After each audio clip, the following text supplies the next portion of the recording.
Oi gente, hoje eu vou falar para vocês um pouco sobre as etapas do processo de compra de um imóvel novo e pronto para morar.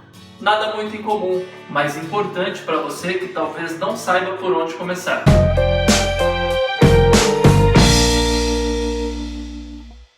O meu nome é Marcel Gomes, eu sou corretor e avaliador de imóveis.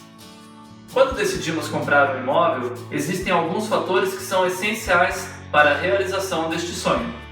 E o primeiro passo é definir quais são as suas necessidades com relação às características principais do imóvel. Consulte um corretor de imóveis devidamente registrado junto ao CRESP de sua cidade. Não deixe que pessoas desinformadas te ajudem nesta etapa extremamente importante. Afinal, você está realizando um sonho. Após a escolha do imóvel, o que mais gera dúvida em meus clientes é o valor da entrada.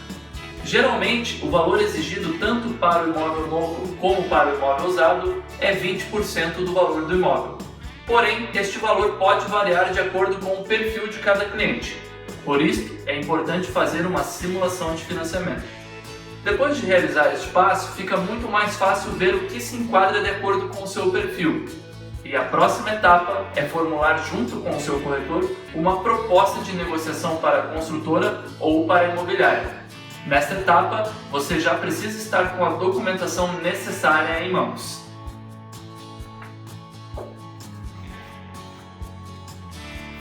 Tendo o aceite da construtora ou da imobiliária, o processo será direcionado para o despachante imobiliário. Ele fará a aprovação do seu crédito junto à instituição financeira de sua preferência. Após a aprovação do seu crédito, inicia-se o processo de financiamento do seu imóvel, e isto pode levar até 45 dias. Porém, na maioria dos casos, este período é mais curto. Maravilha! Finalizado todo este processo, chegou o momento tão aguardado. É hora de fazer o agendamento e pegar as chaves e comemorar com a sua família. Gostou deste vídeo? Então deixe o seu like e se inscreva em nosso canal.